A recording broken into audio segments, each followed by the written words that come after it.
Okay, I've watched the end more times than any one person probably should. Between scripting these videos, editing these videos, and general rewatches, I must have seen the end about 50 times. And I like to think I know the episode inside and out. But there's always been one question sat at the back of my mind, and that is, where did Tord get the robot?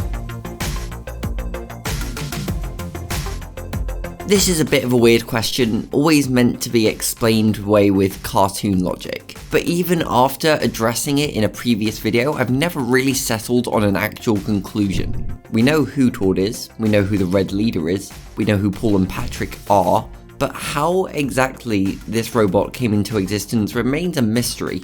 And after thinking about it for some time, I realised it's because I don't actually know what's going on in Tord's head, and I don't know what he was doing during his extended hiatus. And I realised that to understand where he got this thing, we need to reach a conclusion about everything else. I don't expect to necessarily reach that conclusion by the end of this video, but I hope to at least understand what's going on a little bit better. If you're unsure as to where my confusion lies, let's go through the events chronologically as presented within the show. First, we find out that Tord is leaving in his car. He tells the gang that he is leaving to, and I quote, make it in the big city. He comes back after some amount of time, letting Ed know before doing so. He spends some time in Durham Lane before he gets into his mech suit, blows up the house, tries to fly away, is shot down, and then gets retrieved by Paul and Patrick at the top of the hill. So we've got a pretty good idea of the chronology from Ed, Matt, and Tom's perspective. The episodes are viewed through their eyes, but what about Tord's perspective? It's never really been clear when Tord first met Paul and Patrick, when he built this robot, or when he turned evil. Some might tell you that this isn't actually the Tord that we know and love and he's in fact a clone, but we'll be ignoring that theory today. The crux of this question, I think, lies in when exactly Tord met Paul and Patrick and when he founded the Red Army. Working that out will give us some idea of when he became evil and when this robot was built. And with that, I see three main possibilities. 1. He knew them before he built the robot and left the house to take over the world. 2. He'd already built the robot and met them when he was away. Or 3, and I'll admit this is a little bit out there, he'd never met them before this moment on the hill.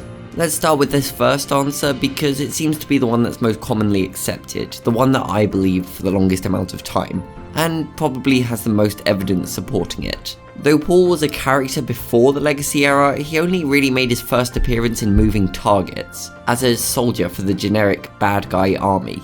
This is significant because it was also the last episode that Tord was voiced by his original actor. He left at the beginning of the very next episode without even voicing it. So it is entirely possible that, after this experience, Tord decided that he wanted to be involved in whatever these guys were up to. Tord presumably met Paul and Patrick, founded the Red Army, built the robot, and then left to do something, and then came back for the robot. The real problem here is explaining why Tord left in the first place without taking the robot with him. If he already had his army together and already had plans for world domination, then why not take the robot with him? To me, the far more likely timeline is option 2. He built the robot before he left and met Paul and Patrick on his travels. In this timeline, Tord's robot was never designed to be a super weapon, but just one of Tord's weird passion projects. It is entirely possible that by the time he drove away, Tord actually had no evil intentions whatsoever. Maybe after his experience in the army, Tord realised that he didn't want to cause pain unto others. He looked at the weapons he's constructed and realised what a monster he was becoming, and decided to make a new life for himself in the big city. Maybe he wanted to go to New York to be a new man, but upon meeting a couple of revolutionaries he decided that he was not throwing away his shot, so he became Red Leader. This makes a lot more sense in my head, because it explains what he was doing when he was away from the show, and it gives him time to have built the robot in the first place. With the first timeline, we assume that the robot was constructed sometime between Moving Targets and 25 feet under the seat. We know it was constructed before he left because the robot is constantly described as something he'd left behind, not something he was working on between the two end episodes. But with this second theory, the robot could have been structured any time after the first episode, potentially even before the first episode. Tord's been shown to have violent tendencies in some earlier episodes, so is it really such a surprise that he'd build a giant weapons facility behind a wall in his bedroom?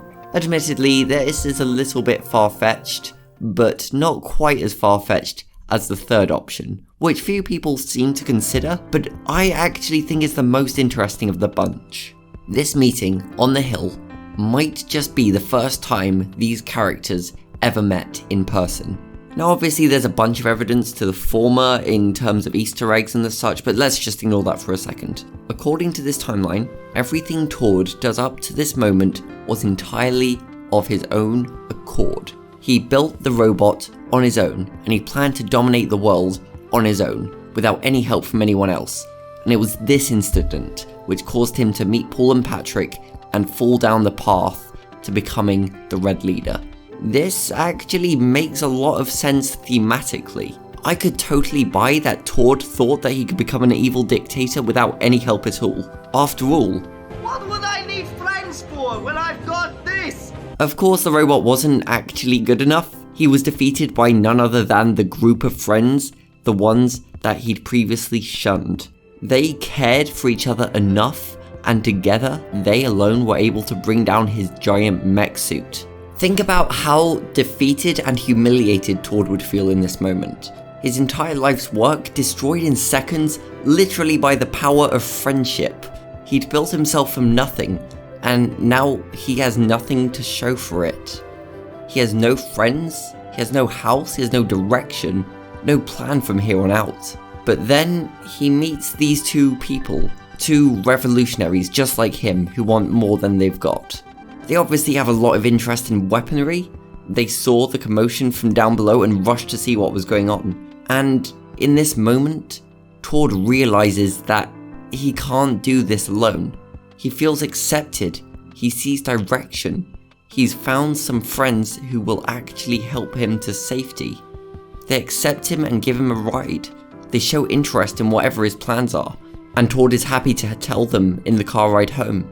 They bond and realize that if they're going to change the world, they need to do it together.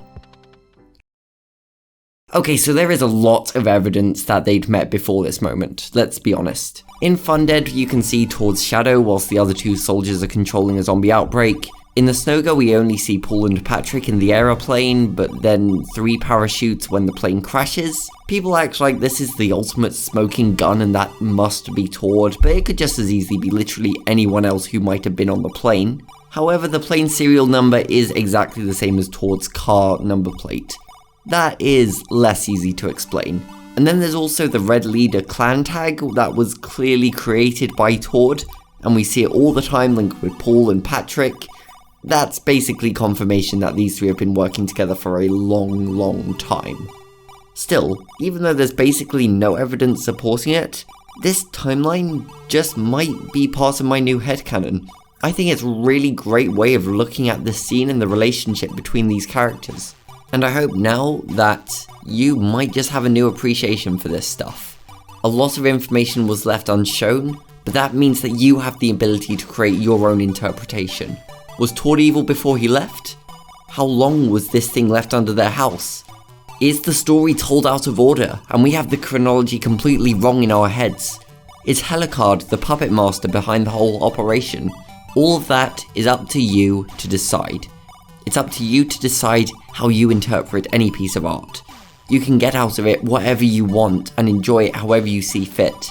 Just so long as you do it in a healthy way that you enjoy that isn't hurting anyone else, go nuts. Nobody's telling you how to enjoy things. So where did Tord get the robot? That's up for you to decide. Also, why does Ed have a picture of Paul in his house?